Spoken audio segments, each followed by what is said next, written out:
Greetings, fellow humans. My name is Flailbot. Welcome to a Let's Play of a slightly older game, Banished. Banished came out in 2014, so more than 4 years ago now, and it's an excellent game. It's very different than a lot of modern games because you're simply building and caring for your citizens and hoping that they don't kill themselves by being dumb, and that's good. So I had a long week and I thought we would pick up Banished just to take some easy gameplay, something relaxing. I'm gonna name my town Nova Comensanto, which, if I know my Esperanto, means new beginning. Gonna have a medium-sized map. Valleys is good. There's only two options. The core game came out, and unlike a lot of games, it came out and then there was like one or two patches and it was done. And there's some modding support. There's actually quite a bit of modding support, but the core game itself is pretty straightforward. So there's mountains, which means you have more mountains and less room to build things.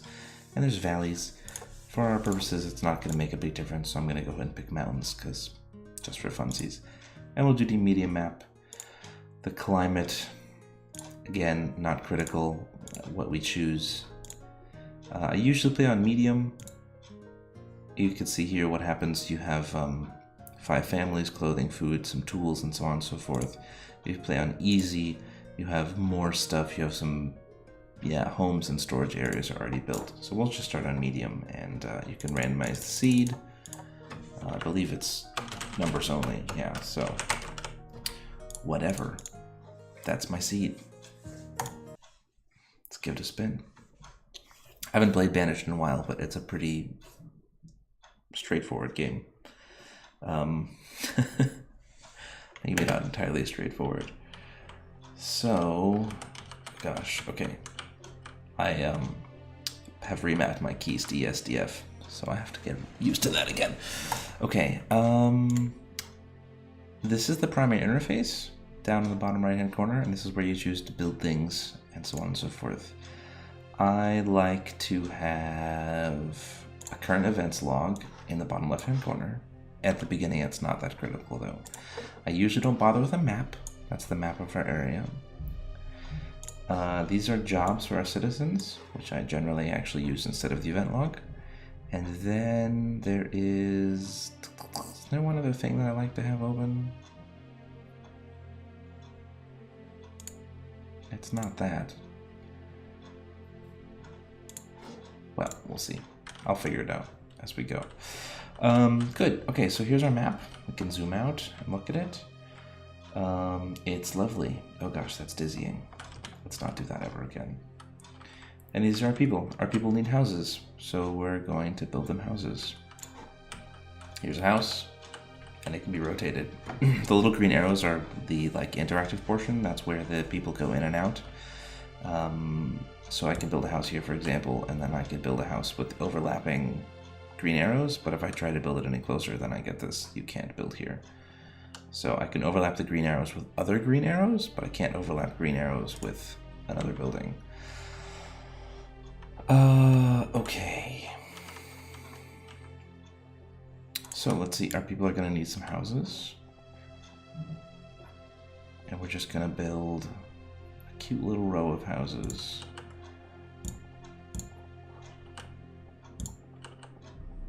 Doot. I'm gonna build slightly more than we need. We have 5 families, so we'll theoretically only need 5 houses, but for the time being, it'll be alright. This game's pretty neat. There's quite a lot of interface going on. So for example, this is the house I've just selected. The icon has been pinned. I can pin as many of these as I want, and they stay. Normally, if I click on a house and then go away, loop, the window will disappear, which is also good because you don't want to get a cluttered screen.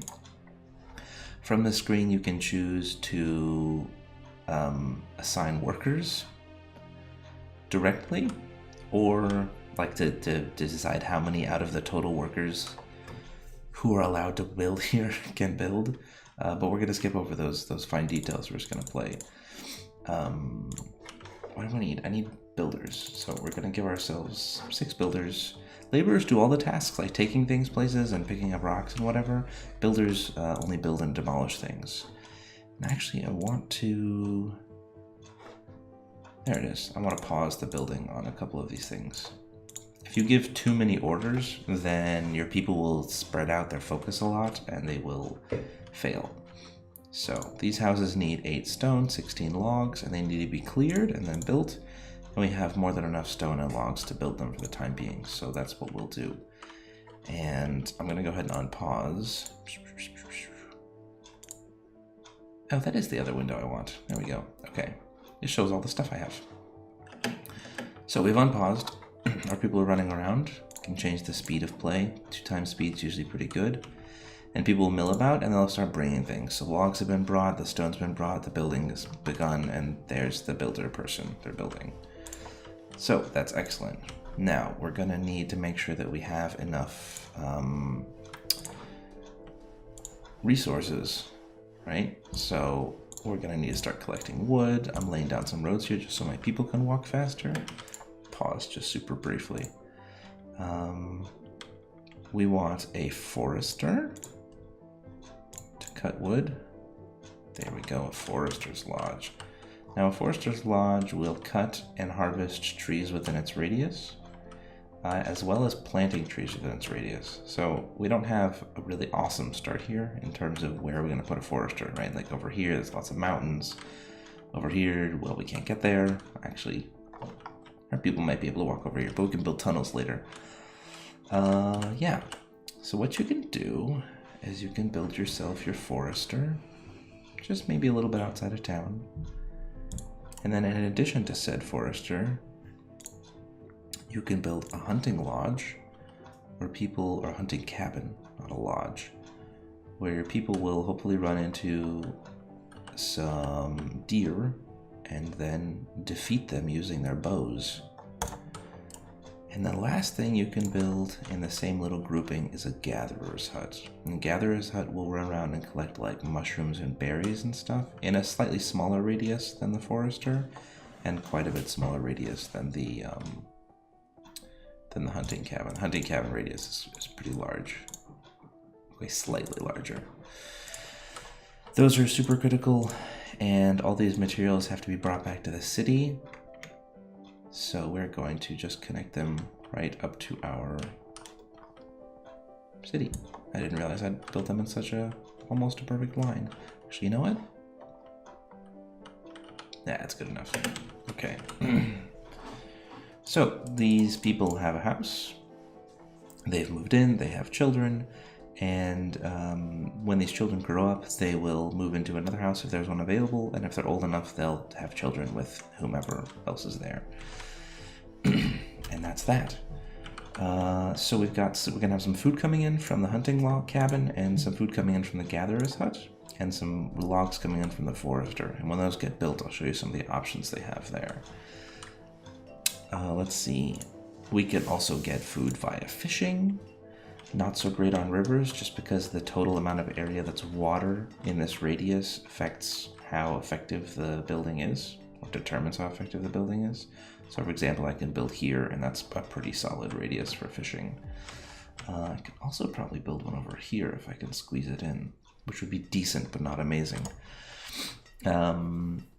Your citizens' health is affected by the variety of food they have. So if they only have one type of food, then you can quickly have people getting pretty sick. The gatherer's hut will collect 4 different types of food: berries, onions, mushrooms, and then we'll have meat from the hunting cabin, so we'll be okay for the time being. There's lots to do. The reserve of firewood is low. Oh yeah, that's a super critical resource. So in wintertime it gets cold, and your people can die from freezing to death. So you need to have woodcutters. Woodcutters are people who take wood and turn it into firewood. So we're gonna build ourselves just one for the time being.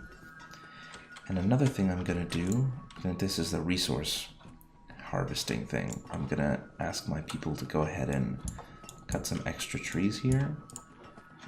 And once I have a little bit more wood, see, because I'm running quite low, then I can don't have to worry as much. Excellent. We also have crops for the time being. Crops are quite effective. They're highly efficient, which, you know, if you've been following human history, you'd probably be aware of. There are optimal sizes to build these things, but that's not really my style.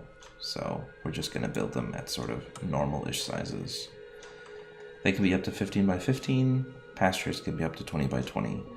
So we'll just squeeze them in here, whatever size seems appropriate. And the reserve of logs is totally low.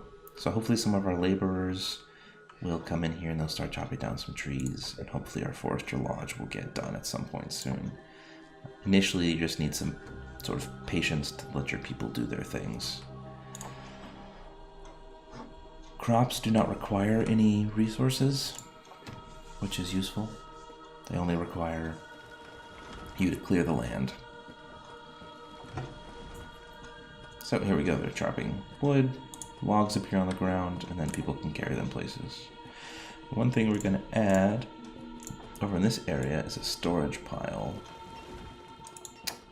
It's going to be pretty decent size. And there we go.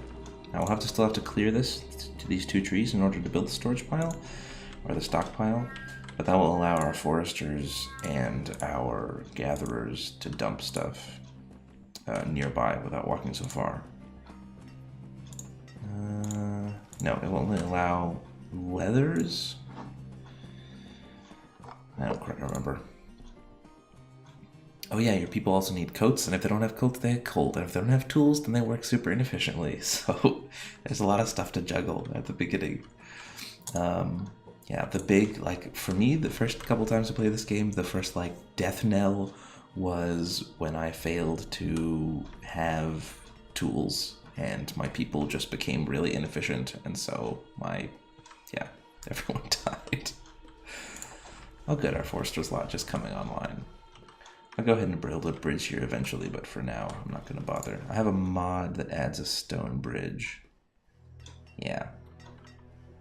A stone bridge is wider and cooler. It's true. They're super cool. I think I'm running 2 mods. The stone bridge, and I'm also running a mod that makes mines and quarries infinite, which sounds like cheating, but they're so inefficient on their own, they're not even worth building. Let's see if I can find out where they are again. There you go. You can build a mine into a mountainside. It has to be built partially into a mountainside.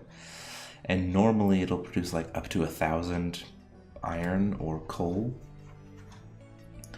But the rate of death is so high in the mine that they're barely worth building. And a quarry is the same thing. It's massive, can produce up to like 1,000 stone, and will also kill people at ridiculous rates. Here are the deer that we can hunt as they wander around.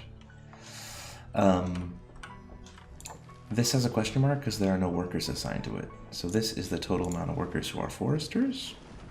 This is redundant with this display down here. And I could also cap this building to 3. So now the total that I can ever have is only 3. I'm not covering a super huge area, so really I'm only going to go for 3 at this point as a cap. You usually don't need the full employment. Foresters will cut all the trees they can that are old, plant all the trees that they can, and they'll start to remove other resources like iron and stone whenever they don't have a tree to cut or a tree to plant. And hunters will hunt. Eventually crops will be built. I'm going to pull back on some of these builders so I have more laborers. We'll need a tailor eventually. But it's very important to take this game slowly. You can go up to 10 times speed, so here my guys are just tearing down the forest, which is great because I'm going to need all those resources. Hopefully we'll get this built and we can hunt some deer. They only hunt like 1 deer every season or something, regardless of how many deer are actually present. So this is a building that can also be quite significantly understaffed without negative effects. So we'll put one guy in there, and if we can find him, we can do that, can't we? Click. There we go. We can follow. There we go. Follow him around. So he'll go and find a deer and go clunk. There we go. And so now we can see that there is juice on the floor here. Leathers and venison. Click on this person and we can see what they're carrying. 100 venison. I think each citizen consumes about 100 food per year? I'm not quite certain. You can, if you get a town hall later, you can actually look at how much your consumption and how much your production rates are for various things, which is cool. Excellent. Gatherer's hut is coming online. Maybe a slightly too high-tech terminology. So the stones and stuff that are being collected from over here are just being put into the stockpile. The same thing is going to happen with the wood that's being collected. Since I'm using most of it, it's not going to stick around for very long, but that's where it's going to go. And I will need to build a storage barn at some point. Or not need to, but ought to. Because this will mean that the people working in the Gatherer's Hut do not need to walk quite as far. So we find our person here. Kate is working, but she's not actually going to fight any of these deer because she's just killed them. So you can look at the production, right? It's already produced 200 this season. So she's not going to do anything. I can actually unassign her and then assign her to something else. But I think while she's idle, she'll act as a laborer. Not quite sure. That's just one of the little quirks of the game. Oh, and we desperately need woodcutters. So if we run out of firewood, people will freeze to death during winter, and then everyone will be really sad. Okay. We don't have a lot of people spare. It's really important to keep enough laborers around to move things. And we're going to choose cabbages, definitely. And we'll put pumpkins in the other field. Laborers can also build roads, which we will ask them to do. I think I barked up that road placement. There we go. And we're going to unpause the building of 2 of these houses so that we can have some babies at some point. Food is low. That's not great. Total stored food is there. That's not amazing. But the people store the food in their houses too. So these guys have 147 potatoes in their house. So we don't need to be super concerned about how little food we have in our storage place, because there's more storage. Each house is storing its own food as well. Things we do need to be concerned about are coats and tools in this in the midterm, I suppose. This only gets planted in spring, and we took too long to actually get these planted. So these guys are going to sit idle until next year, which is silly, but you know what? That's okay.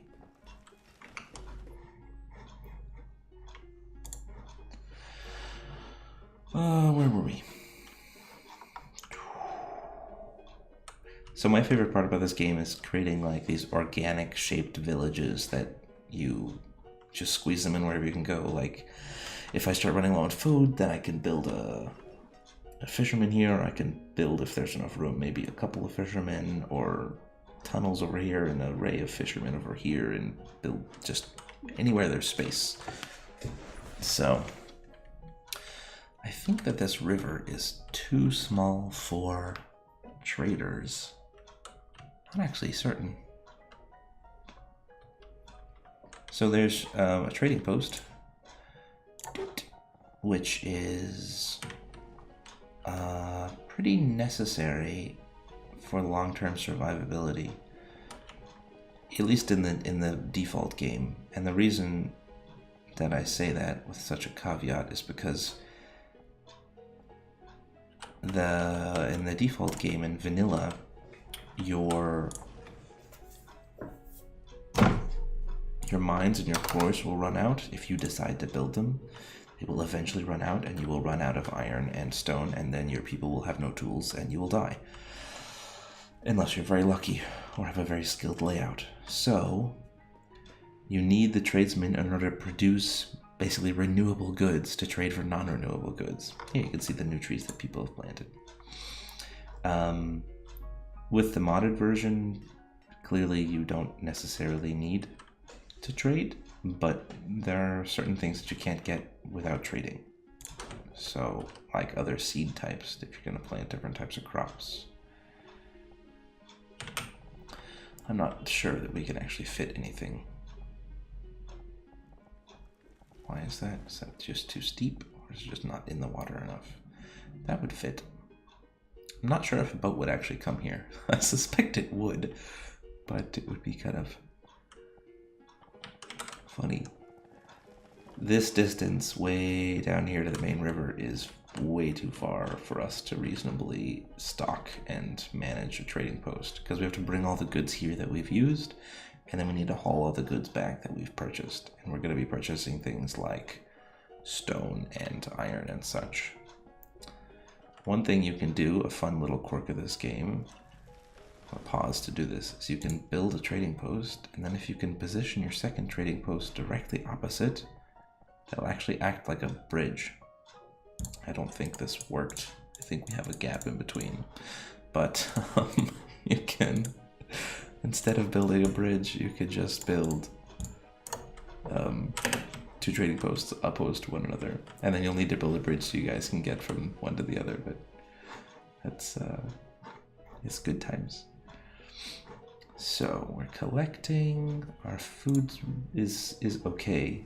Early winter, I think everyone has some food, so we're not looking so bad. Mushrooms, roots, berries, and onions, I think, is what the gatherer collects. Eventually, we'll also need to build an or a herbalist.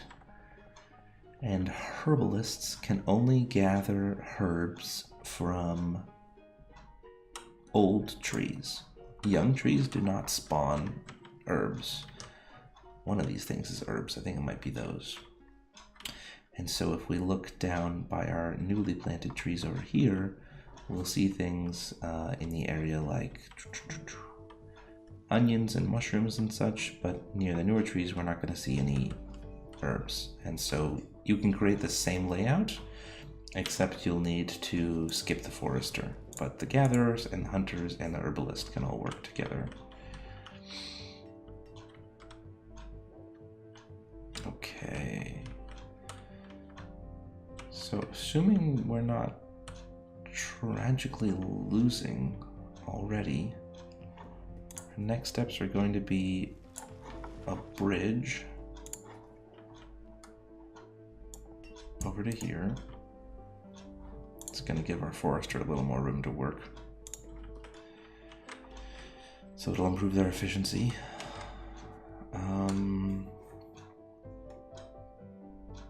Two of these guys are going to turn into farmers at the start of spring. In fact, I should probably do that now, just to make sure that I don't forget.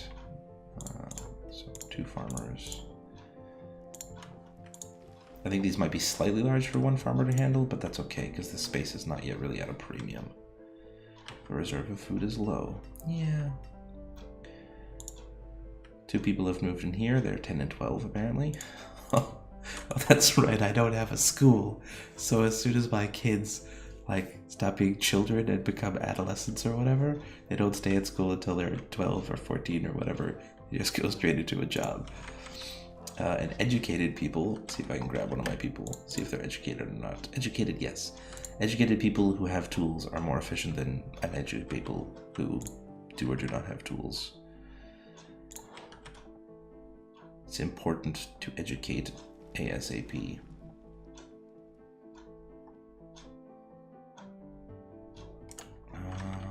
Something that's nice you can do is when you find little places that you want to do things is throw down the building and then just pause it. So you remember where you wanted it to be. I wonder if 2 here would be a better choice than just 1. Oh, winter ended. Probably not. Can we get... Ooh, that's a good position. Also pause this one. And let's see. Firewood is low everywhere. So what we may need to do is build another forester. Or we can just issue a harvest command over here and deal with the consequences. This is a rough start. Looking to see where we can actually get some more foresting going on. Maybe we could stick a forest over here, but there's again not that much space. Maybe we need to move in this direction. You can spread out your village pretty far as long as you are spreading out your resources, gathering and storage and everything as well. We're gonna harvest trees. I'm just gonna harvest a couple trees in little groups. This will help them grow back still. The trees produce different amounts of wood based on how old they are, starting at like 1 or 2 and moving up to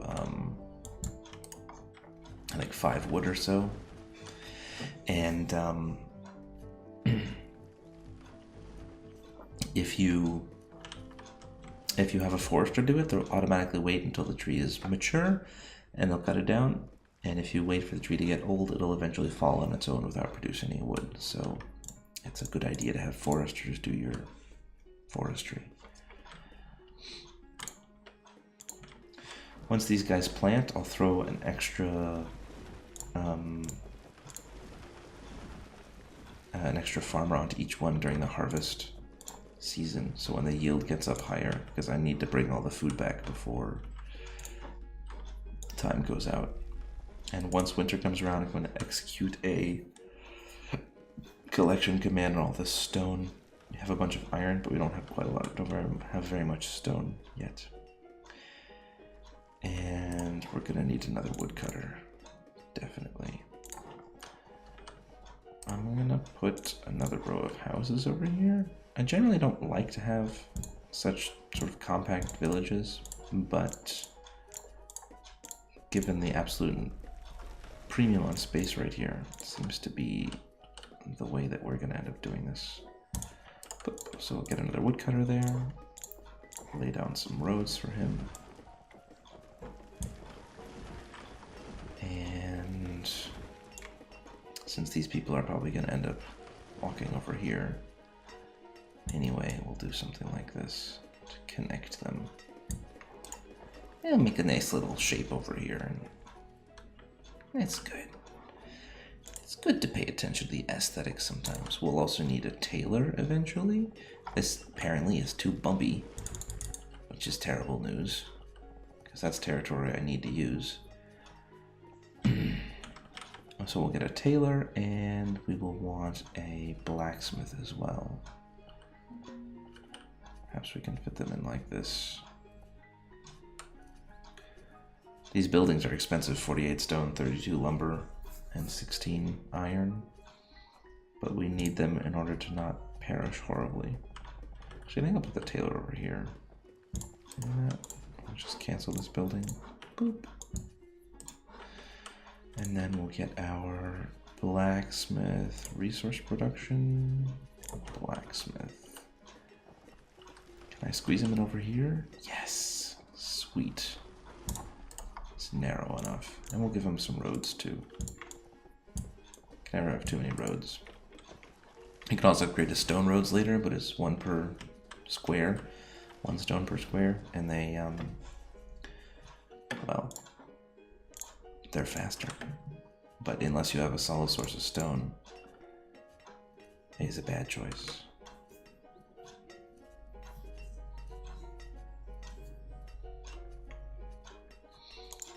And we will need an herbalist at some point, but given the amount of people we have, I think we'll be okay without an herbalist for a little while. Relatively small populace. Where are we going to expand? Probably in this direction. There's some more space over here. So upwards and around. Ooh. So we'll just build like rows of houses and fishermen and stuff up along here. And bridges. Maybe we'll get another forester here. How big's the forester cutting area? Forester. Kind of huge compared to how much space is there.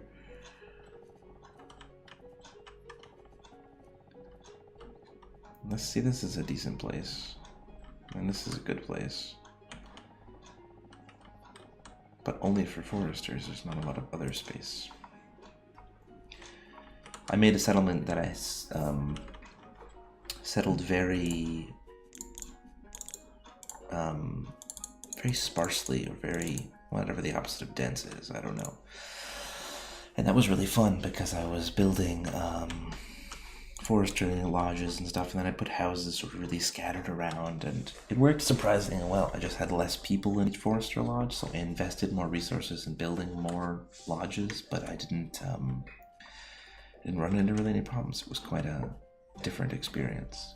So these people are harvesting the stuff, and then they'll throw them on the floor, or pick it up, and then they'll take it with them, depending on how full they are, how full their arms are when they are finished. And then they'll dump it in here, and our numbers will hopefully grow. And we have about almost 30 people, so we need something like 3,000 a year, which is quite a lot already. So we can look here at the production. It's going to go up, obviously, because they're currently harvesting. And we can also look at the gatherers. We've had them for almost a full year now. The previous season is year, it's not actually season, so this guy hasn't gathered like 1,000 in just autumn, or just spring. Alright, this means they don't have the resources required, and that would be wood, which is a perennial issue early on. And later the issues are stone and such.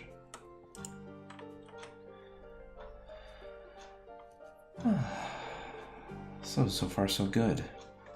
We don't have a ton of extra laborers at this point. That's sort of my... When people are born, that's the job they get shunted into once they reach adulthood. So this tells you how many people you have. We're done harvesting, so I'm going to bring this down to 1 each, and we can bring our number of farmers back down to 2 as well, or even 0. We can say, don't even work this. But I think they'll act as laborers during the off-season. So hopefully that gives us some more people doing things. We'll start building these 2 buildings, then we'll need 1 blacksmith and 1 tailor. And then desperation will start to set in when it comes to forestry and trading. Oh my. One thing about the trading post is that you need 80 stone to do it, and if you eat all the stone that's on the ground before you get around to building yourself a trading post, then you can end up in sort of a, well, in dire straits.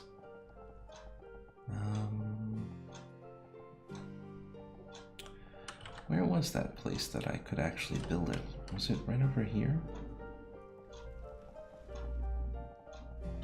Or was it...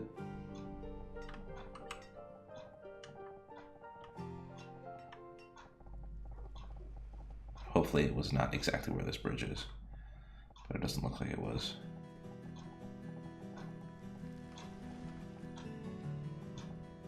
No. Didn't I find a place? I hope so. There. It's unfortunately in the midst of my whole everything else. But we need a trading post. Or a mine. We just don't have the population to support a mine or a quarry. Maybe I shouldn't worry about it. We have enough resources scattered around. Right, we wanted to execute this collect stone command. Also up here, but not across the river for now. And iron, we'll go ahead and we'll leave it for now. If you give too many commands, then people will do things and then starve themselves to death by accident. And we'll go ahead and build the storage barn on the opposite side here.